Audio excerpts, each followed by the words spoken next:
கல்வியில அரசியல் பண்ணணும்னு நாங்க நினைக்கலீங்க. கல்வியில ஆரம்பத்துல இருந்தே அரசியல் பண்றது திமுக தான். ஏனென்றால் தேசிய கல்விக் கொள்கை அப்படிங்கிறது ஒரு நாடு முழுமைக்குமான ஒரு கல்விக் கொள்கையாக உருவாக்கப்பட்டு லட்சக்கணக்கான நபர்களிடம் கருத்து கேட்கப்பட்டு அதற்கு பின்பாக கொண்டு வரப்பட்ட ஒன்று. தமிழக அரசு இதில் முரண்பாடான கருத்துக்களை தெரிவிக்கிறாங்க.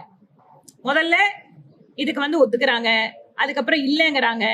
இது சம்பந்தமாக ஏற்கனவே மத்திய அமைச்சரும் பதில் அளிச்சிருக்காரு. இல்ல அது டம்மியா இல்ல இது சும்மாவா, இது எல்லாம் விஷயம். இங்க ரொம்ப சாதாரணமா ஒரே ஒரு கேள்விதான் எல்லாத்துக்கு முன்னால நான் வைக்க விரும்புறேன். இங்க இருக்கக்கூடிய எத்தனை நபர்கள் 3 மொழி என் குழந்தை படிக்க வேண்டாம், அரசாங்க பள்ளியில கொடுக்குற 2 மொழி போதும்னு நினைக்கிறாங்க? இன்றைய காலகட்டம் எப்படி இருக்கு? எப்படியாவது சிபிஎஸ்இ பள்ளியில போடணும், இல்ல மெட்ரிகுலேஷன்ல போடணும். ஒரு சாதாரணமான குடும்பத்தில் இருக்கிறவங்களுக்கு இன்று கல்வி கட்டணம் என்பது மிகப்பெரிய சுமையாக மாறிக்கொண்டிருக்கிறது. எதனால? நம்ம குழந்தை ஒரு பிரைவேட் ஸ்கூல்ல படிச்சாதான் நல்ல படிப்பு படிக்குங்கிற சூழல் தமிழகத்தில் வந்து கொண்டிருக்கிறது. வந்தாச்சு, அது வந்து கொண்டிருக்கல. ஏற்கனவே அரசாங்க பள்ளிகள் எல்லாம் மூடப்பட்டு இருக்கக்கூடிய ஒரு சூழல். அரசாங்க பள்ளிகள்ல இன்னைக்கும் கட்டடம் இல்ல.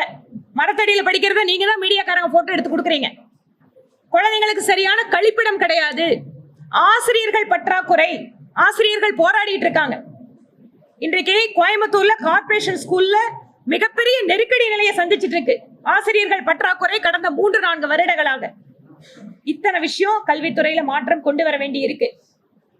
ஆனால் அரசாங்க பள்ளிக்கூடத்துல படிக்கிற ஏழை குழந்தைங்க 2 மொழி தான் கத்துக்கணும். ஆனா பிரைவேட்ல படிக்கிற குழந்தைங்க மட்டும் 3 மொழி கத்துக்கலாம் அப்படிங்கிறது அநீதியாக நாங்கள் பார்க்கிறோம். பணம் இருப்பவர்களும் இல்லாத குழந்தைகளும் எல்லாருக்கும் ஒரே மாதிரியான கல்வியை கற்றுக்கொள்வதற்கு அரசு வாய்ப்பு ஏற்படுத்தப்பட வேண்டும். அதற்காக தான் நாங்க பேசுறோம்.